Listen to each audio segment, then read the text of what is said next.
às questões pessoais, sempre haverá obstáculos para que uma pessoa chegue até Jesus. Mas nada e nem ninguém pode nos impedir de chegar a Cristo Jesus, irmãos. Amém. Nada nem ninguém pode nos impedir de ser batizado. Amém. Tudo tem que ficar para trás. Porque tudo pode ser importante, mas é tudo passageiro. Mas a Bíblia diz: aquele que fizer a vontade de Deus permanecerá para sempre. Amém. E esse homem foi até Jesus. E como Jesus o atendeu? Jesus poderia afastar-se dele, ou poderia afastá-lo dele, mas Jesus não fez isso. A Bíblia diz que Jesus o tocou. Queridos, há duas coisas que Jesus, eu sempre digo isso, e se eu já disse aqui, vou repetir. Há duas coisas que Jesus fazia e que a gente precisa aprender com ele.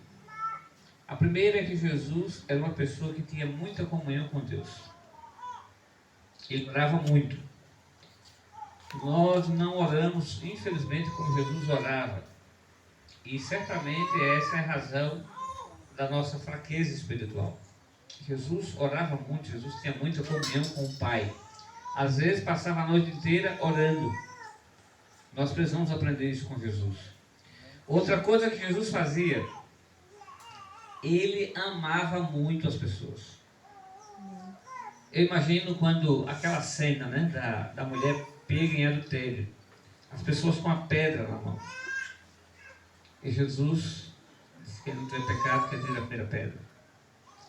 Quando todo mundo vai embora, porque eram todos pecadores, e pecador é tudo igual, Jesus disse: eu não te condeno, vai, não peques mais. Amém. As pessoas encontravam em Jesus conforto. As pessoas encontravam em Jesus ânimo, esperança. Jesus era de tal maneira, amava tantas pessoas, que até as crianças corriam para os seus braços. Os líderes diziam: afasta as crianças, deixai vir a mim os pequeninos. Jesus amava muitas pessoas. E a Bíblia diz que aquele homem chega diante de Jesus e diz: Senhor, se tu quiseres, podes me purificar. Ele não duvidou do poder de Jesus. Ele sabia que Jesus podia. Jesus tinha poder para curá-lo, para purificá-lo. Ele disse: se o Senhor quiser, o Senhor pode. Poder o Senhor tem para isso. Amém. Depende tão somente da tua vontade. E a Bíblia diz que Jesus respondeu assim: eu quero.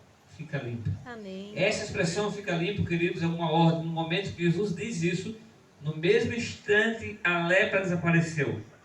Sob o poder da palavra de Jesus, a doença foi embora. Amém. E aquele homem agora ele foi renovado. Ele foi purificado. Ele agora era um novo homem. Um novo começo. Como diz ali, um novo começo. Agora este homem poderia ser reintegrado à sua família. Poderia ser reintegrado aos seus amigos, ao seu trabalho, à sociedade. Enfim, ele poderia agora voltar ao templo e adorar o Senhor. Amém. Uma nova vida estava começando. Jesus disse a ele: vá até ao sacerdote e ofereça o sacrifício prescrito por Moisés. Duas coisas sobre isso. A primeira delas é que na época de Jesus, somente o sacerdote poderia atestar, confirmar que um leproso estava purificado, estava limpo. E aqui havia um propósito. Primeiro, Jesus, ele era um cumpridor da Torá, das leis do Antigo Testamento. Outro propósito é que os sacerdotes não eram amigos de Jesus. Jesus havia expulsado os sacerdotes do templo e havia uma inimizade dos sacerdotes para com Jesus. Obrigado, meu irmão. E ao Jesus dizer: vai até o sacerdote, aqueles sacerdotes poderiam atestar e comprovar que aquele milagre confirmaria ou confirmava que Jesus era o Messias. Eles não poderiam negar. Eles estavam recebendo testemunho comprobatório e nada eles poderiam dizer em contrário. Mas observe uma aplicação para nós. Quando Jesus transforma a nossa vida, essa transformação ela pode ser atestada, ela pode ser comprovada e verificada. Queridos, estamos vivendo em um momento, eu fui batizado em 91. Luciano não era vivo ainda em 91, não era, Luciano? Olha aí. Jailson tinha poucos anos. Naquela época, havia um preconceito, né, com ser crente. As pessoas andavam com a Bíblia, né, os crentes com a Bíblia no braço, andavam assim, um traje diferente, e os crentes eram mal vistos. O tempo passou e se popularizou, né? Ser crente hoje é popular e às vezes até sinônimo de status. Jogadores famosos são crentes, artistas famosos são crentes, políticos são crentes, imagine. Né? Imagine mesmo. Então ser crente está na moda. Agora, observe, ser crente qualquer um ser. Ser transformado por Jesus é outra coisa bem diferente. A transformação de Jesus, ela é algo que é verificada, principalmente na nossa casa, irmãos. Principalmente em casa. Aqui na igreja, todo mundo arrumadinho, perfumado, tomado banho. Talvez tenha alguém que não tomou, né? Não vou arriscar dizer todos. Mas aqui a gente pode aparentar ser uma coisa que a gente não é. Né? Ali os crentes, por lá os crentes estão cantando, estão rezando, estão orando. Pô, passa, é tudo crente ali. Mas em casa a gente não tem como fingir. E aí é onde, como dizia o ditado popular, é aí que mora o perigo. Porque em casa nós somos bem conhecidos, né, como somos de fato. O marido conhece a esposa que tem, né? A esposa conhece o maridão que tem também. Os filhos conhecem o pai. E às vezes a gente ouve aquele ditado que diz assim: santo de casa não faz milagre. Já ouviu isso? Por que o santo de casa não faz milagre? Porque o santo também está precisando de milagre. Não é assim? O santo também está precisando ser purificado. A lepra, queridos, era um problema sério. E Jesus disse àquele leproso para ele não dizer a ninguém. Jesus não queria chamar a atenção para o seu ministério que estava começando. E poderia despertar o ciúme, a inveja dos sacerdotes e prendê-lo e matá-lo antes da hora. Mas a Bíblia diz que por causa do testemunho do leproso, muita gente, grandes multidões afluíam para ouvirem e serem curados de suas enfermidades. Aquele homem não parou de falar, porque quando temos algo bom no nosso coração, a gente quer dizer para todo mundo. Jesus disse: não fale, e ele falou. Hoje Jesus disse: você tem que falar para todo mundo, tem que pregar a plenos pulmões. E a gente faz o quê? A gente se cala. É um problema sério. Certamente nós estamos também precisando ser purificados da lepra, do pecado, porque o pecado é como a lepra. O livro de Isaías diz que da ponta do pé até a cabeça estamos todos contaminados pelo pecado. E precisamos de uma purificação. Precisamos nascer de novo, como Jesus disse a Nicodemos: tem que nascer da água e do Espírito. Nicodemos não entendia naquele momento, porque Nicodemos era um líder religioso. Ele achava que por ser da igreja não precisava mudar. Talvez os gentios precisassem, os pagãos. Ele não, ele era um pregador do evangelho. Mas a Bíblia diz que se não nascer de novo, nós não vamos entrar no reino dos céus. E o novo nascimento não é uma exclusividade para o Cleverton para ser batizado hoje. O novo nascimento, ele é para todos nós. Amém. Todos nós precisamos de um novo começo, irmão, de um novo começo. Queridos, sabe qual é a lição que eu consigo captar dessa história do leproso? É que para Jesus não existe caso sem esperança. Amém. Nós olhamos para muita gente e dizemos assim: esse é um caso perdido. Quantas vezes já não pensamos isso? Quantas vezes já não dizemos isso?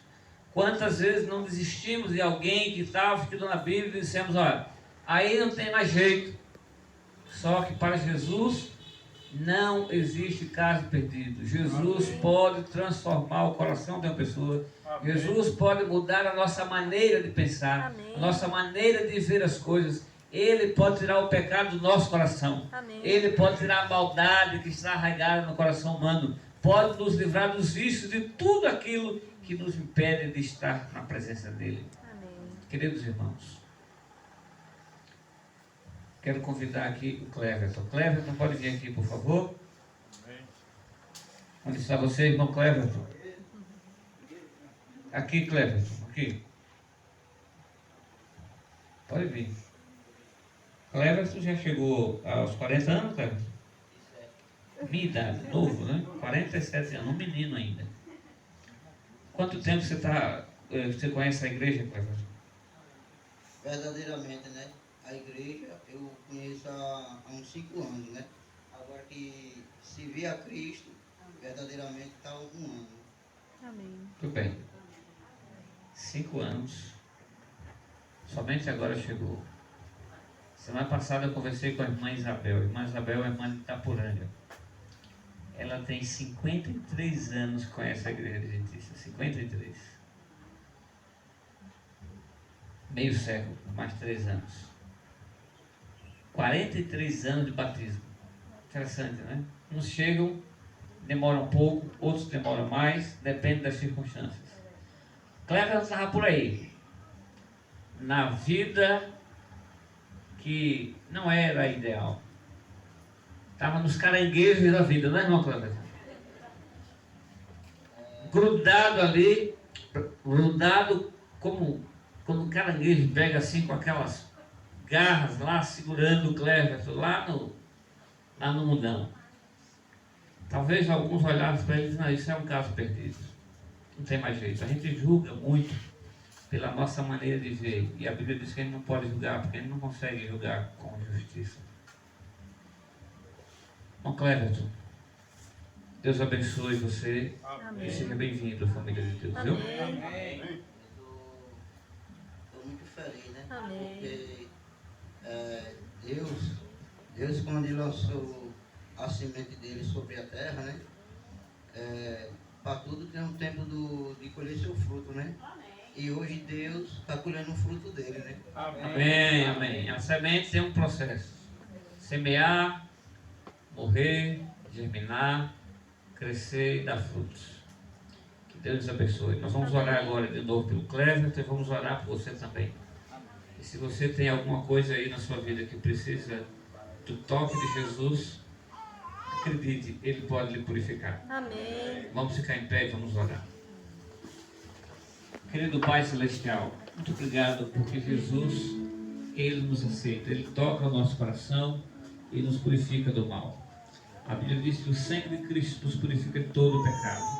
E nós queremos ser nessa hora purificados. Assim como aquele leproso que foi curado por Jesus. E a lepra desapareceu no mesmo instante. Que nesse mesmo instante recebamos do Senhor perdão dos nossos pecados. E que os nossos pecados sejam cancelados para que vivamos um novo começo com Jesus. Abençoe o irmão Cleverton. Faça dele, Senhor, um homem vitorioso em Cristo. Em nome de Jesus. Amém. Vamos para o batismo agora, irmãos.